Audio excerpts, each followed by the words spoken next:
Bonjour à tous, bienvenue sur ma chaîne Ibragala. On se retrouve pas pour l'actu Galatasaray.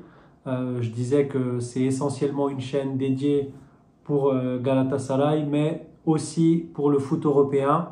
Donc ça, je l'avais précisé sur l'actu, les matchs, Ligue des Champions. En parlant de Ligue des Champions, je fais un débrief pour les matchs de mardi et mercredi. Essentiellement, je vais faire le match du PSG, Bayern PSG à l'Allianz Arena et Liverpool Real Madrid à Anfield qui s'est joué hier. Je parlais aussi un peu de Manchester City. Alors le match, on va commencer par PSG, Bayern PSG, je vais y arriver. Ça s'est joué en Allemagne à l'Allianz Arena. Ça a été un match assez compliqué pour le Paris Saint-Germain. Ils se sont voilà, retrouvés à 10 contre 11. Faute, deuxième faute. Je ne sais pas si ça méritait un deuxième jaune.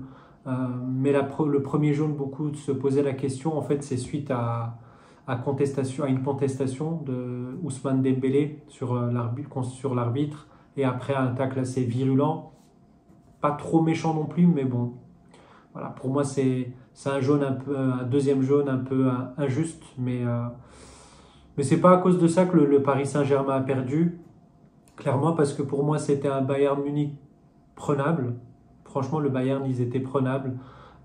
Pourtant, ils ont des sacrés joueurs, mais ça m'a donné un peu le sentiment que, de l'année dernière, Galatasaray Bayern, ils étaient totalement prenables.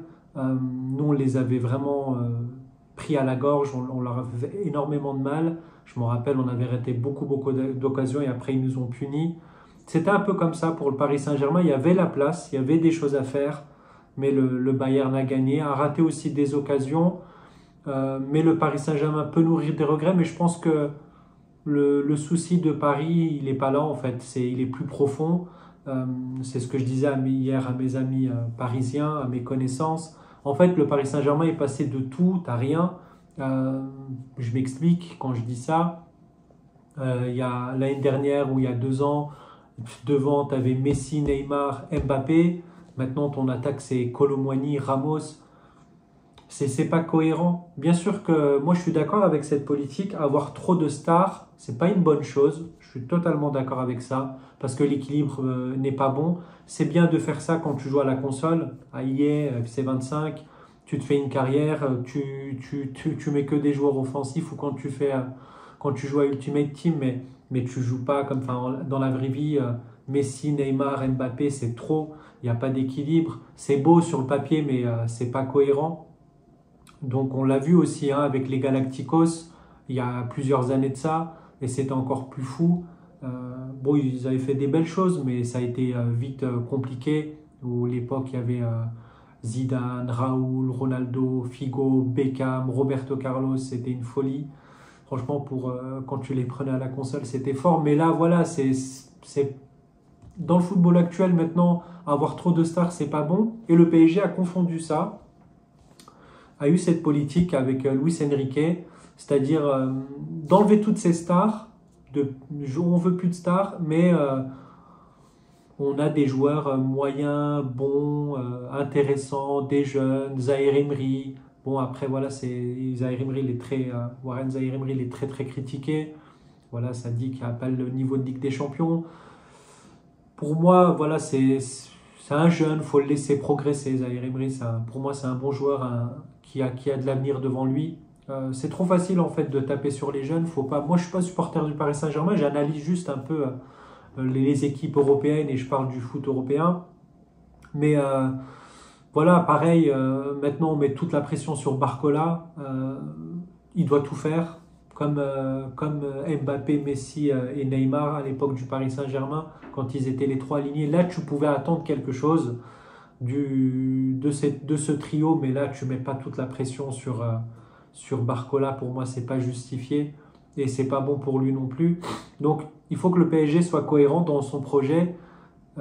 Mais voilà, ils ont mis dans la tête des supporters du Paris Saint-Germain que perdre contre le Bayern, c'est pas grave. Être 25e du classement en Ligue des Champions, c'est pas très important parce que cette année, il n'y a pas beaucoup d'attentes. Et en plus, c'est fou, il y a 1 an ou deux, ils parlaient de gagner la Ligue des Champions. Comme quoi, hein, ça, quand il y a un projet qui change. Mais le changement est radical et c'est pas bon, je pense, pour le Paris Saint-Germain. Et concernant le Bayern, voilà, c'était un Bayern prenable qui a beaucoup de qualité. Je suis un peu triste, je vois beaucoup moins Mathys Tel cette année. C'est un peu dommage. Bon, il y a Michael Olise qui est en émergence, qui fait vraiment des belles choses et encore il est remplaçant. Il a été remplaçant, il est rentré parce que voilà, devant c'est lourd aussi. Il y a quand même du beau monde. Leroy Sané, Kane, Kingsley Coman qui a fait un match intéressant, qui a failli encore marquer contre le PSG. C'est ça spécial. Mais oui, le Bayern est prenable. Déçu un peu de ne pas voir Sacha Boey. Après, bon, il revient de blessure. C'est un peu compliqué, mais voilà, Sacha Boey qui a cartonné chez nous à Galatasaray. Très très bon latéral qui est passé aussi à Dijon, TFCO. Très très bon joueur, Sacha Boey. J'espère qu'il va s'imposer au Bayern. S'il ne s'impose pas, c'est ce que j'ai mis sur mon compte X. Bah, reviens à Galatasaray. Franchement, nous, on t'accueille avec grand grand plaisir. En plus, on a besoin d'un latéral droit.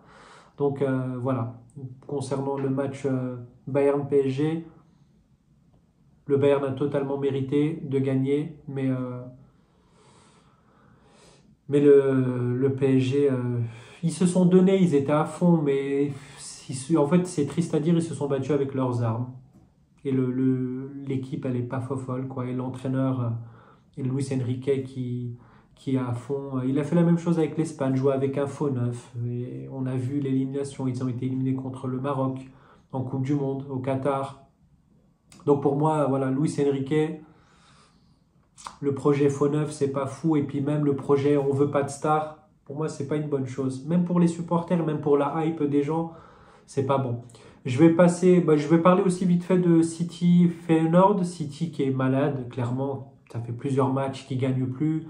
Ils ont pris une raclée contre Tottenham, 4-0. Franchement, ça fait mal. Là, ils gagnent 3-0 chez eux à l'Etihad et ils se font rattraper 3-3 contre Feyenoord. Le Manchester City est malade. Guardiola, je ne vais pas dire qu'il s'arrache les cheveux, mais il se gratte le crâne parce que c'est compliqué pour City. Et il ne faut pas tout résumer à l'absence de Rodri. Pour moi, ça ne justifie pas le 4-0 contre Tottenham, ça ne justifie pas le 3-0, 3-3 contre Feyenoord. Là, le problème est beaucoup plus profond concernant City. On verra comment ils vont se relever de ça. Mais saison très très compliquée. Hier, match super pour Liverpool, on va dire. Gros match à Anfield. Franchement, ambiance de fou. Franchement, s'il y a un stade à faire en Angleterre, c'est là-bas. Même s'il n'y a pas grand-chose à faire à Liverpool. Mais ce stade, il est juste mythique, magique. Franchement, ça doit être magnifique. J'ai pas eu l'occasion d'aller à Liverpool pour regarder un match dans une ambiance comme ça. Ça doit être vraiment trop, trop bien. Donc, Liverpool a totalement mérité. Vraiment, vraiment, ils ont totalement mérité leur victoire. Et heureusement qu'il n'y a eu que 2-0, franchement. Et le Real, le grand classique, ils ont failli égaliser en faisant pas grand-chose. Et Mbappé rate son penalty. Mbappé qui va pas bien. J'avais fait une vidéo il y a quelques semaines. Sa descente aux enfers, mais là, c'est vraiment de plus en plus compliqué, franchement. Mais il y a un mal-être et puis on voit qu'il est malheureux sur le terrain. Je pense que enfin, je sais pas, c'est au-delà du physique, c'est mental. Là, Mbappé, franchement, j'espère qu'il va se reprendre. Je l'ai déjà dit. Mais franchement, physiquement, c'est compliqué. Il n'arrive plus à passer quelqu'un. On voit qu'il est malheureux sur le terrain. Franchement, c'est triste à voir Mbappé comme ça. J'ai été très déçu aussi d'Arda Güler. Après, c'est pas grave. C'est un gamin, il est jeune, c'est pas un problème. Mais j'attendais qu'il fasse une prestation plus intéressante. Surtout que voilà, nous, les Turcs, on attend beaucoup d'Arda Güler. On veut vraiment qu'il soit performant au Real Madrid. Là, on s'est dit c'est l'occasion. Après, c'est dur, un match à Anfield, le Real qui va pas bien, déplacement difficile, Liverpool il te marche dessus. C'est dur de s'imposer, mais Arda, il a eu quelques situations, il a pris des mauvaises décisions. Je trouve ça un peu dommage. J'ai été un peu déçu de son match. D'ailleurs, il est sorti à la 55e. J'en veux pas trop à Carlo Ancelotti. Par rapport à ça, c'était un peu justifié. Il n'a pas fait grand-chose à Arda. Mais voilà, ça reste une pépite. Et on attend beaucoup de lui. La communauté turque, on attend beaucoup, beaucoup de lui. Et on espère qu'il va réussir au Real. Mais ce n'était pas un match pour lui. C'était un match difficile. En parlant d'Ancelotti, voilà, pour moi, c'est le moment d'arrêter pour Ancelotti. S'ils ont la possibilité de le faire arrêter maintenant, c'est bien. Mais clairement, s'ils continuent avec lui, faut qu'ils arrêtent en juin 2025, enfin à la fin de saison. Ça sert à rien de continuer avec Ancelotti.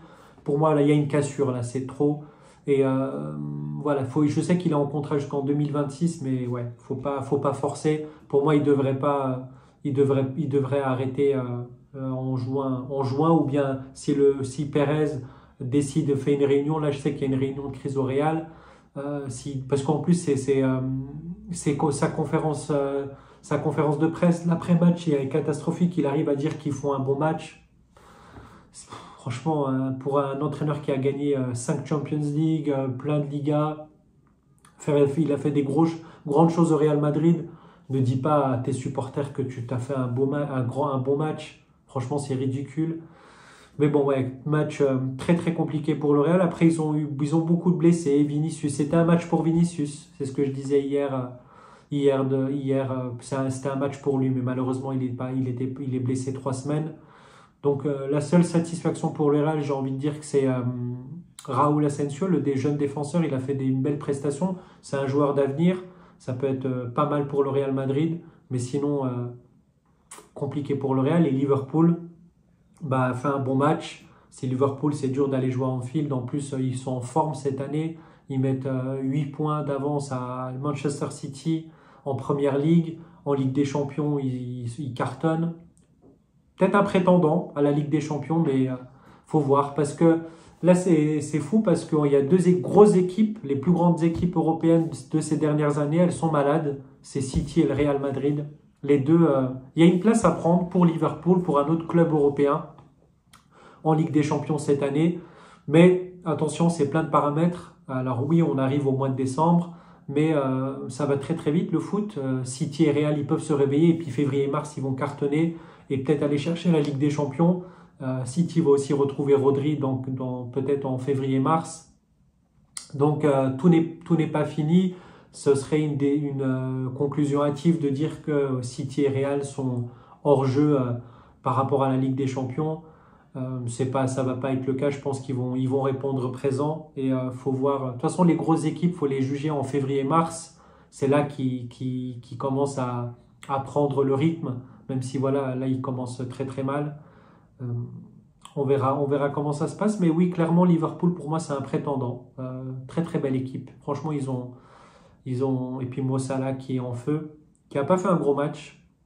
Mo Salah, je pense qu'il a été maladroit, Mo Salah, dans ses déclarations. Je ne sais pas si vous avez suivi. Il a déclaré à la presse qu'il était déçu parce que son contrat se termine en juin et qu'il était déçu de ne pas avoir reçu d'offre de Liverpool. Mais le timing n'est pas bon parce que là, tu reçois le Real. Hier, tu reçois le Real. Quelques jours avant, tu fais cette déclaration. Je trouve que c'est maladroit. C'était pas un bon timing. Il a reçu une offre clairement de Liverpool, mais là il est en train de dire clairement à la presse que l'offre elle est nettement en dessous de ce qu'il espère. Après voilà, Mo Salah, c'est un super joueur, il est très coté. Certainement l'Arabie Saoudite va lui proposer un pont d'or. Là en janvier, de toute façon, il est libre de parler avec tous les clubs.